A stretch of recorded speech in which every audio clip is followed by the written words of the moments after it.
Shalom Bapak Ibu yang dikasih oleh Tuhan. Kembali kita berjumpa, kita akan belajar satu topik. Tuhan Yesus memberi kuasa kepadamu. Setiap orang Kristen yang melayani Tuhan dan memang lewat kesetiaan, Anda dan saya boleh disebut sebagai anak-anak Tuhan, selalu mendambakan kuasa dari Tuhan, boleh juga diberikan kepada kita. Hari ini kita akan membahas bagaimana Tuhan Yesus berbicara lewat Matius pasal 10 ayat 1 sampai dengan ayat keempat. Kemudian nanti lanjut ayat 5 sampai dengan yang ke-8. Yesus memanggil ke-12 muridnya dan memberi kuasa kepada mereka untuk mengusir roh-roh jahat dan untuk melenyapkan segala penyakit dan segala kelemahan. Inilah nama ke-12 rasul itu. Pertama, Simon yang disebut Petrus dan Andreas saudaranya. Dan Yakobus anak-anak Zebedeus dan Yohanes saudaranya. Filipus dan Bartolomeus, Thomas dan Matius pemungut cukai, Yakobus anak Alfeus dan Tadeus, Simon orang Selot, dan Yudas Iskariot yang mengkhianati dia. Bapak Ibu, kita bahas lebih dulu bacaan ini. 12 rasul, tadi disebutkan namanya satu-satu, itu diberi kuasa oleh Tuhan Yesus karena apa? Anugerah. Yesus yang adalah Tuhan yang sudah memilih. Dan dia sudah menguji bahwa 12 rasul ini layak mendapatkan kuasa. Yaitu mengusir roh-roh jahat dan untuk melenyapkan segala penyakit dan segala kelemahan. Bapak Ibu, pemberian kuasa kepada 12 rasul, murid angkatan pertama, pilihan Tuhan Yesus secara langsung adalah orang-orang setia, itu diberikan secara instan. Bukan tanpa alasan. Sebab Yesus Tuhan tahu apa yang akan dipersembahkan oleh ke-12 rasul ini, walaupun Yudas adalah seorang pengkhianat. Yaitu mereka siap mati buat Kristus sebagai Tuhan dan gurunya ketika mereka memberitakan Injil pengajaran Kristus ke seluruh dunia ini. Mereka siap mati. Mereka siap meninggalkan keluarganya dan tidak mempedulikan lagi masa depan rumah tangga mereka. Tetapi semata-mata mereka memfokuskan diri untuk pemberitaan Injil Kristus. Oleh karena itu, di masa mereka menjadi rasul, mereka diutus, itu di tengah-tengah bahaya yang sangat luar biasa. Sampai-sampai Tuhan mengandaikan, aku mengutus engkau seperti domba di tengah-tengah serigala. Artinya, di tengah-tengah bahaya yang mengancam, yang akan membuat utusan tadi binasa. Sebab serigala suka terkam domba. Serigala suka bunuh dan makan domba.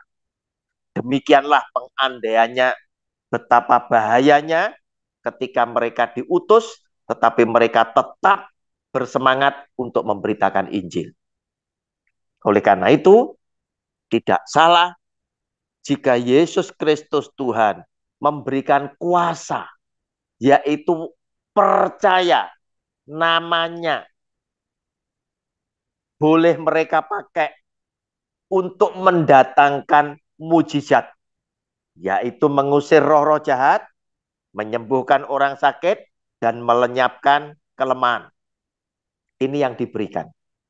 Agar supaya di dalam pemberitaan firman Tuhan, orang menjadi semakin mudah menerima dan mempercayai Kristus Yesus yang diberitakan oleh para rasul adalah Sang Mesias, Sang Juru Selamat, adalah Tuhan sendiri. Bapak Ibu, apa yang dikatakan di dalam ayat 5 sampai dengan ke-8 lanjutnya. Ke-12 murid itu diutus oleh Yesus dan ia berpesan kepada mereka, janganlah kamu menyimpang ke jalan bangsa lain atau masuk ke dalam kota orang Samaria, melainkan pergilah kepada domba-domba yang hilang dari umat Israel. Pergilah dan beritakanlah kerajaan surga sudah dekat. Sembuhkanlah orang sakit, bangkitkanlah orang mati, tahirkanlah orang kusta, usirlah setan-setan. Kamu telah memperolehnya dengan cuma-cuma, karena itu berikanlah pula dengan cuma-cuma. Bapak Ibu, itulah pengutusan Tuhan Yesus kepada ke-12 rasul. Dan yang menarik, salah satunya adalah ayat yang ke-6. Melainkan pergilah kepada domba-domba yang hilang dari umat Israel. Yesus yang adalah Tuhan sesungguhnya lebih suka Anda dan saya konsentrasi, fokus kepada internal kita, orang Kristen. Itu yang hilang, itu masih banyak. Itu yang hilang masih banyak. Atau iman orang Kristen yang perlu diperbaiki, yang perlu didandani, yang perlu dikuatkan, yang perlu disempurnakan, itu masih terlalu banyak. Tidak usah ke tempat-tempat lain. Tidak usah punya tujuan yang terlalu tinggi. Di internal kita yang hilang masih terlalu banyak. Dan kuasa tadi yang diberikan secara instan kepada para rasul angkatan yang pertama itu adalah sesuatu yang luar biasa. Derajat kuasanya, kedahsyatan, kehebatan kuasanya luar biasa. Mereka bisa menyembuhkan orang sakit, membangkitkan orang mati, mentahirkan orang kusta. Kalau mengusir setan adalah perkara remeh. Sampai dengan hari ini Anda dan saya pun diberi kuasa mampu mengusir iblis setan yang merasuk kepada seseorang. Tetapi untuk membangkitkan orang mati tidak diberikan kepada angkatan yang lain.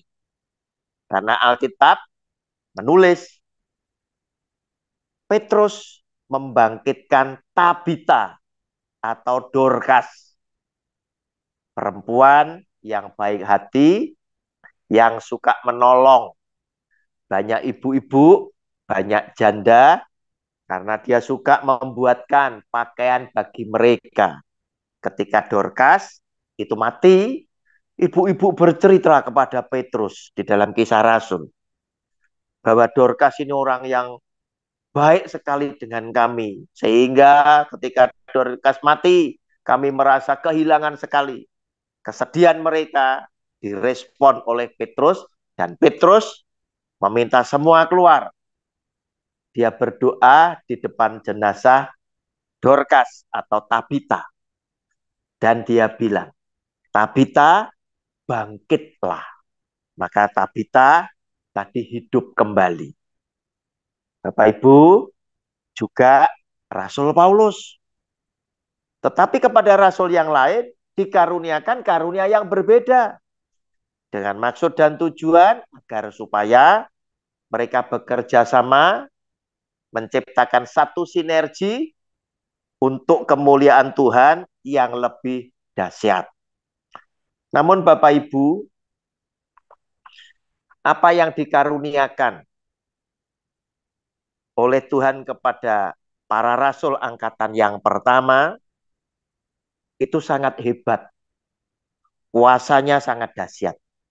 Bahkan bayang-bayang Petrus itu bisa menyembuhkan orang yang sakit.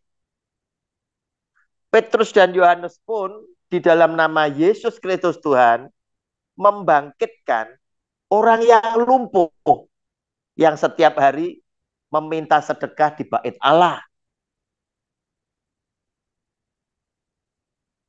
Dan apa yang diberikan oleh Tuhan saya amati antara angkatan pertama, angkatan 70 murid, terus kemudian murid-murid yang lain, terus tiba gilirannya saudara dan saya, kadar kuasa tadi tidak semakin hebat, tetapi semakin melemah. Walaupun di zaman sekarang ada banyak pengkhotbah, termasuk pendeta penginjil, yang membicarakan, menyaksikan seakan-akan dia lebih hebat dari tokoh Alkitab yang tertulis di dalam kitab suci, termasuk para rasul angkatan yang pertama. Bapak Ibu,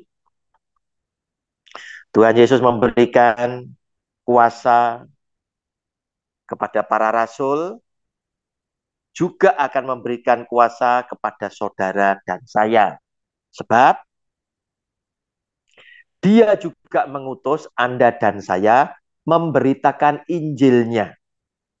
Namun, sadarilah, angkatan Anda dan saya adalah angkatan yang memasuki dunia pemberitaan dengan sikon zaman yang berbeda. Kita tidak di bawah tekanan. Kita tidak di bawah ancaman akan dibunuh seperti zamannya para rasul. Dan Anda dan saya pun tidak menyediakan harga yang kita bayar sepadan, sebanding dengan para rasul yang siap mati demi Injil. Tidak. Bahkan banyak pemberita Injil yang memanfaatkan untuk menjadi kaya di dalam memberitakan Injil.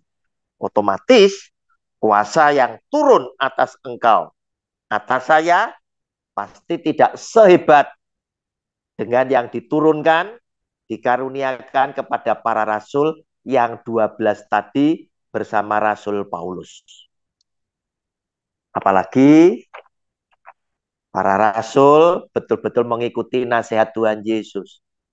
Mereka menerima karunia-karunia ini dengan cuma-cuma. Dan mereka mempersembahkan karunia-karunia ini juga dengan cuma-cuma. Ketika mereka menyembuhkan orang lumpuh berjalan, buta melihat, mati dibangkitkan. Mereka tidak perlu apa yang terjadi diliput, dibuatkan video, kemudian di-share kemana-mana. Mereka tidak perlu. Sebab mereka meneladani apa yang dilakukan oleh Kristus, Yesus Tuhan kita. Ketika orang buta sejak lahir tadi melek matanya, Tuhan Yesus menyampaikan pesan. Jangan bilang-bilang kamu sembuh oleh karena aku.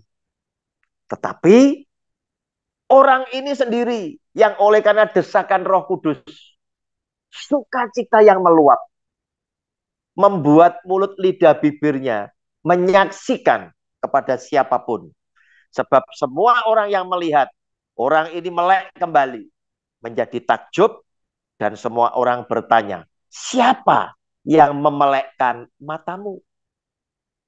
Sehingga orang buta tadi yang sudah melek dengan sukacita berkata, Yesus orang Nazaret. Bapak Ibu, jika video ini menjadi berkat buat Anda, minta tolong bagikan kepada keluargamu, saudaramu, sahabat-sahabatmu, agar mereka juga beroleh berkat yang sama dengan kita yang hari ini belajar bersama. Tuhan Yesus memberkati Anda bersama keluarga, sebagaimana Tuhan Yesus sudah memberkati saya bersama keluarga. Amin.